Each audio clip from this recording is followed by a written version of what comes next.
we say in Minnesota, next year. So, but look, I believe, and I think you believe, a president's words matter. Character and leadership matter in what you're doing. They matter. You've seen it, and we all know it, and we all learned it. In the heart of the Great Depression, when the country was hurting, and we didn't know what was going to come next. You've heard these stories. It was at that first inaugural. President Franklin Roosevelt told the American public, all we have to fear is fear itself. And it was meant to bring us together, to take on the challenges, because that's what we've always done. We've never, this idea of make America, we've always been a great country. We have always been a great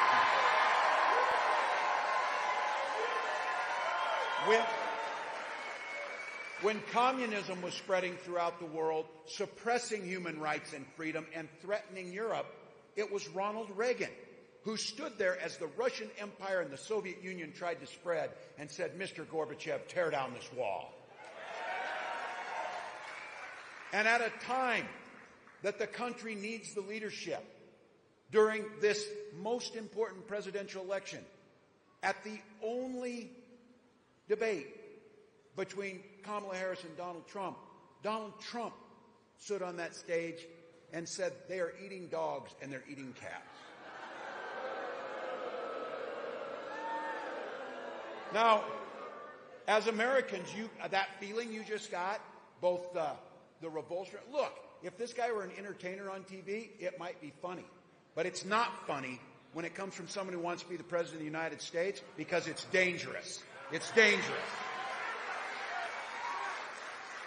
Those words forced the Republican governor of Ohio to say that's not true, and it forced the Republican governor of Ohio to send state law enforcement to escort kindergartners to their school. That is not who we are. That is not leadership. So look, these guys are way more interested in sowing division than solving problems. On everything that you care about, Donald Trump and J.D. Vance have no plan, only for Donald Trump. That's it. But here's what's beautiful about a presidential election. There's a choice. Kamala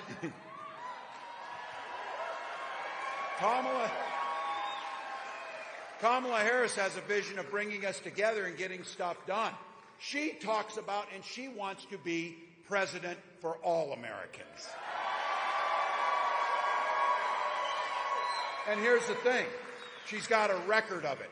From the first day as a prosecutor till the time she was vice president of the United States, she has had one client and one focus: the American people. The American people. She's a prosecutor. She took on the predators, took on the fraudsters who had to take people's homes, tried to take union pensions, and she's the one that prosecuted transnational gangs for human trafficking and drugs. She's the one who took on corporate interests who were trying to take people's homes by overcharging. That's the work of improving people's lives, finding solutions, and she never once hesitated to work across the aisle in a bipartisan manner. That's what leadership looks like. And I'll tell you, I'm proud to be your running mate. I gave you that image that the world saw of Donald Trump on that debate stage, but there was the other side of the stage. The poise, the leadership, the compassion, the grace of Kamala Harris. That's what the world saw. And I'm proud to be with her. She often talks about this. Where else but America can you have a middle-class kid from Oakland, California, and a middle-class kid from rural Nebraska running for president and vice president of the United States? So, some of you, I know you get this. I grew up in a small town, and when you're from a small town, there's a game you play, how small town. 400 people in my town.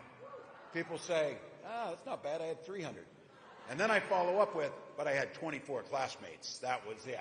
But look, whether you're in Oakland, California, whether you're in Butte, Nebraska, or whether you're in Tucson, Arizona, what you learn about what's most important is community and family and the common good of looking out for one another.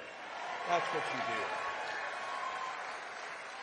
do. I heard your public servants. That's what animates my public service. That's what animates Kamala Harris's public service. And that's the type of service that we want to take to the White House come November 5th.